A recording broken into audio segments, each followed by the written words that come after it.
Je suis chez le dentiste et en fait, je dois mettre une couronne au fond parce que j'ai cassé une dent en serrant mes dents et j'ai vraiment pas du tout envie de faire ça. Donc, je vais voir s'ils peuvent la réparer. Ah, je suis à bout aujourd'hui, il n'y a rien qui va, il y a mon téléphone qui s'est éteint. Je me suis trompée d'adresse, j'avais 1 heure de retard. D'ailleurs, l'assistante est tellement gentille et franchement, les gens gentils, ça change la vie. Bon, du coup, je vous disais, là, je suis chez le dentiste et je me suis cassé une dent à l'arrière et je dois peut-être mettre une couronne et j'ai pas du tout envie. Donc, j'ai vu déjà 2 dentistes différents parce que j'ai tellement pas envie de le faire que voilà. Mais voilà, ils m'ont dit les deux que je serais obligée.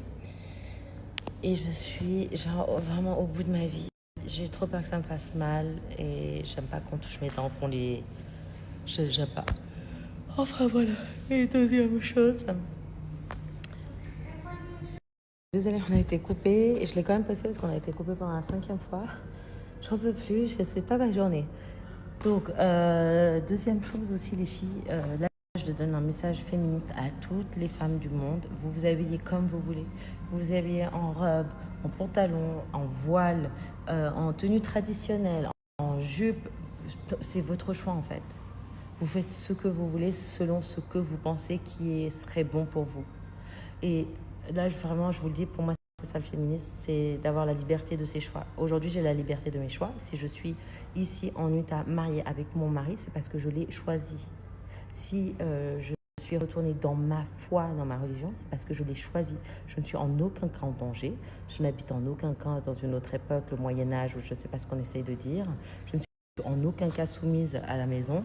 Non, c'est mon choix. Donc, il faut arrêter en fait de fabuler. C'est pas parce qu'on a d'autres principes et on vit autrement qu'on y est forcé en fait. Enfin, chacun décide de ce qu'il veut et je suis extrêmement heureuse et bien dans ma vie.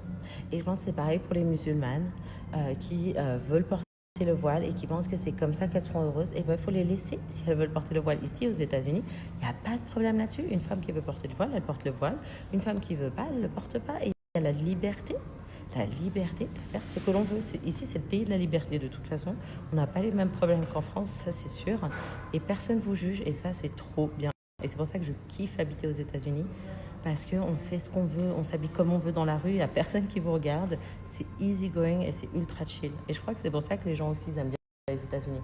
Alors qu'en France, mais on est jugé sur tout, c'est insupportable. Ensuite, je rectifie par rapport à ce que certains animateurs, youtubeurs ont dit qu'ils allaient porter plainte contre moi. C'est absolument faux, je leur ai demandé.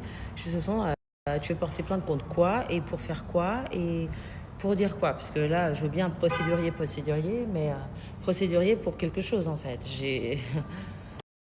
Il m'a dit non, qu'en fait c'était de l'humour. Alors je sais pas si c'est de l'humour ou de l'intimidation ou des regrets, ou je sais pas quoi comme sorte de manipulation, mais c'est très étrange. Donc voilà, moi en tout cas, sachez que j'ai demandé qu'on arrête de parler sur moi, qu'on arrête de m'inventer des vies, qu'on me laisse faire ce que je veux, ok. Moi, je ne juge personne, je dis juste mes convictions par rapport à moi, comment je vis, comment ma foi est perçue et nos règles dans mon église et dans mes croyances. Et c'est tout.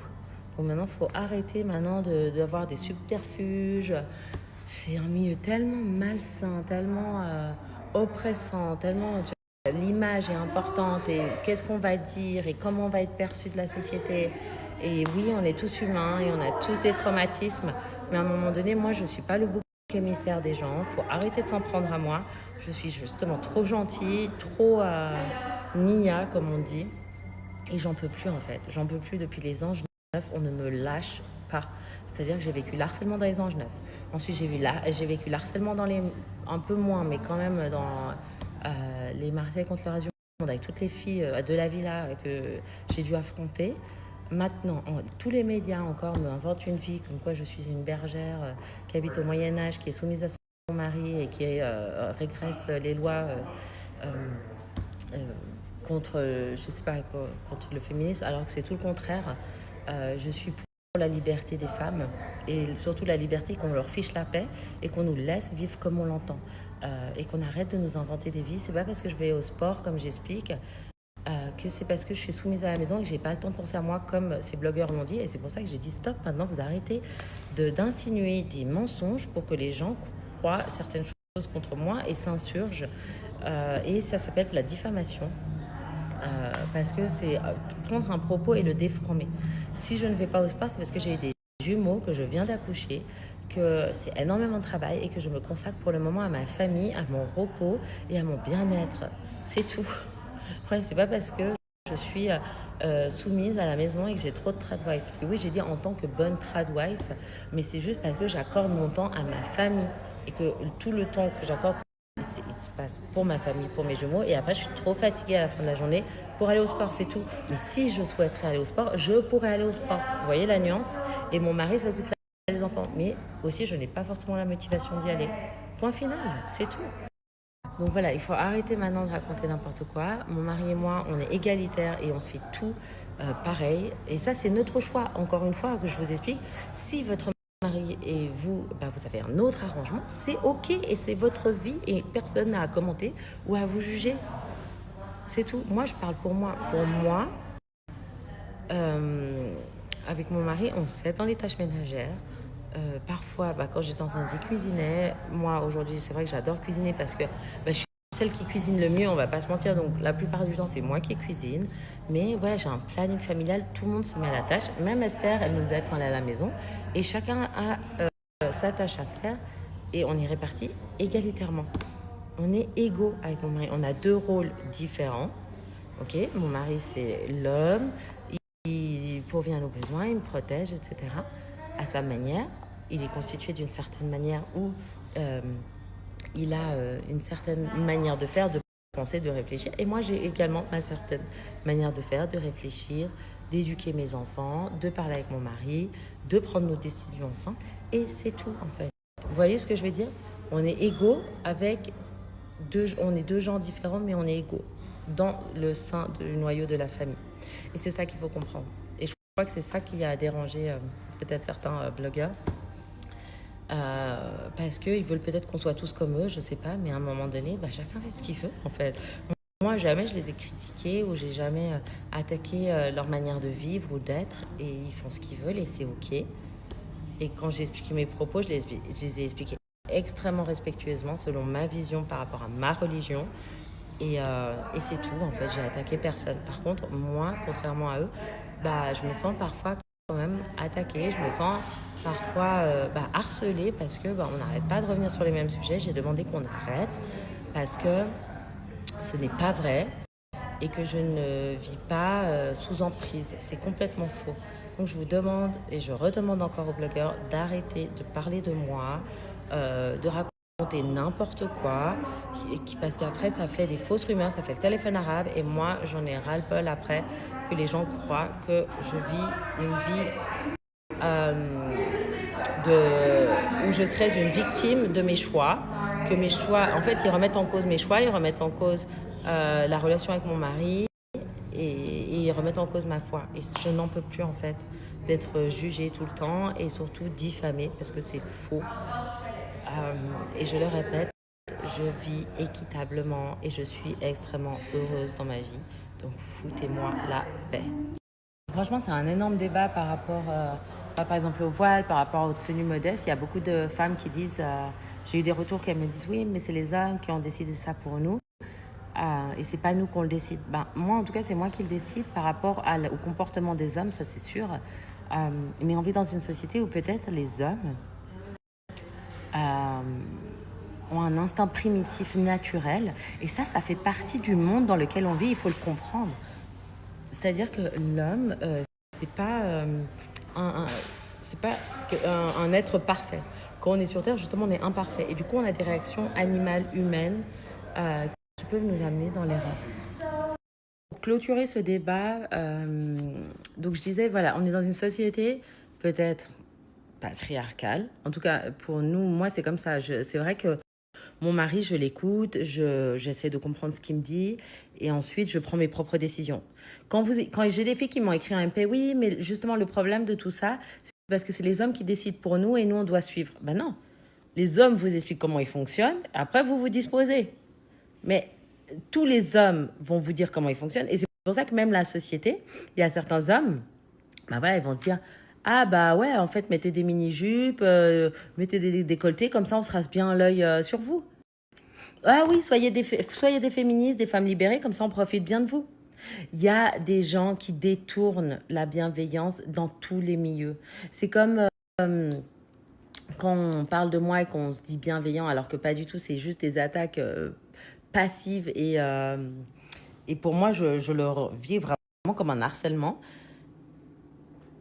Et que c'est pas du tout bienveillant parce qu'en fait, on est juste là pour chercher du buzz et pour faire de la séquence et pour avoir des réactions à chaud et c'est ridicule. Et en fait, c'est ce que j'explique, c'est que bah, nous, dans notre foi, on estime que voilà, la femme doit s'habiller modestement parce que voilà, c'est une sorte de respect de son corps par rapport à autrui, par rapport bah, peut-être aux hommes, de la manière dont ils pourraient les regarder, par rapport à ce que ça pourrait renvoyer chez eux, etc. Donc oui, peut-être qu'effectivement, c'est les hommes qui nous ont dit, bah voilà, les femmes, s'il vous plaît, faites attention parce qu'on a quand même un instinct primaire et animal et on aimerait que, ben, parce qu'on vous respecte, on veut pas que justement cet instinct soit activé. Et c'est quelque chose qu'ils peuvent peut-être pas contrôler. Moi, je suis pas un homme, je ne sais pas. Ce serait intéressant de partager ça avec un homme. Et d'ailleurs, je poserai la question à mon mari pour ma vidéo YouTube. Pourquoi pour lui c'est important que je m'habille modestement et quand on s'habille pas modestement, bah, quelle réaction ils ont?